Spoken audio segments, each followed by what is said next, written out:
damage. She just does. Sometimes life isn't fair. It's not fair that she's not popular. She's intelligent and accomplished, and in fact was put in charge of the border. And look at how... Okay, bad example. That's political commentator and disaffected liberal Bill Maher destroying potential Democrat nominee Kamala Harris. Welcome to Nurk News, I'm Nurkish, and it looks like establishment media and Democrats are already running cover for their new hyena-in-chief. Pretend journalists are trying to erase the fact that she was in charge of the disaster at the border, while social media is working overtime to make her seem cool, similar to how they did with Ruth Bader Ginsburg. Fortunately, there are still a few liberals willing to point out the obvious truth. Kamala Harris, vice president, will get all of Biden's campaign money, and on the Democrats' best issue, abortion, she's a walking reminder to women that Republicans are coming for the abortion pill. She won't just protect Plan B. She is Plan B.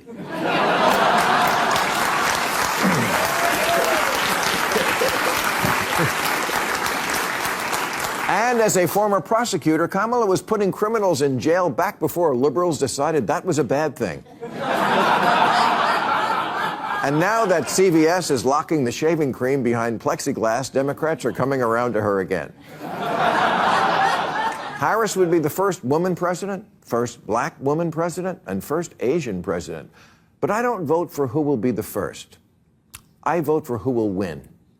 And for whatever reason, Harris has never been popular. You can count the number of delegates she won in the 2020 primaries on one hand, as long as that hand has no fingers. Now, one of the great things about Bill here is that unlike the majority of celebrities and political hacks in the media, his sentiment about Kamala hasn't really changed. It's essentially what everyone felt about her prior to the prospect of Biden dropping out. I mean, Democrats really want you to forget that she was a laughingstock, but even SNL did skits mocking her. Here's Bill from a few months ago saying that Biden shouldn't run for re-election in 2024 because he's too old and the prospect of Kamala could hurt his chances of winning. And if it's Trump against Biden, the electorate will be so turned off. And also, I'll give you another reason why, a good reason why Biden shouldn't run, the Kamala problem.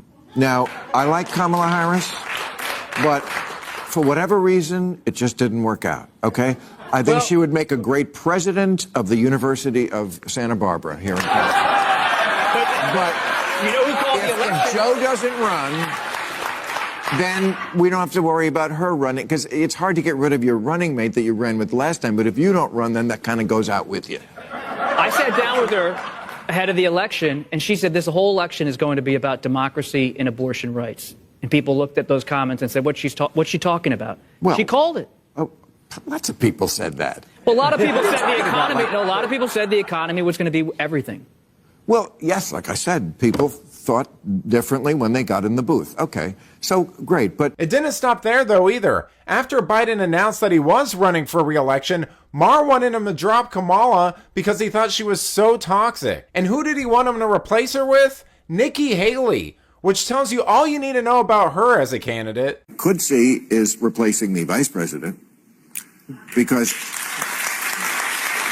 yeah, she's just not very popular anywhere, and it didn't seem to work out. And I don't know, that's been done before on a ticket, you know. I mean, a lot of people. Tulsi Gabbard, remember that was that moment in the debate where she brought up that there are men and women in California that are in prison for these, you know, pot deals, and then she was laughing about getting high on the radio station.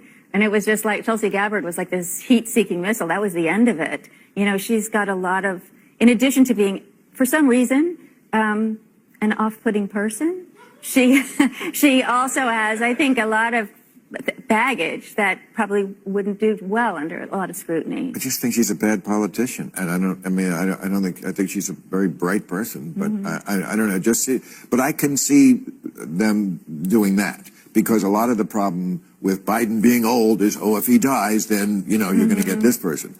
Okay, so here's the problem with the Democratic Party. They're so boxed in by identity politics that you cannot conceive of a Democratic ticket that doesn't have a woman, person of color on it, and pretty soon you're going to line up behind that gay, Latino, and you're going to have, you know, a deaf Eskimo be He's not wrong, and I think in the coming months it's going to be important to remember clips like this because liberals are going to do everything in their power to gaslight you about her unpopularity and the fact that she did absolutely nothing as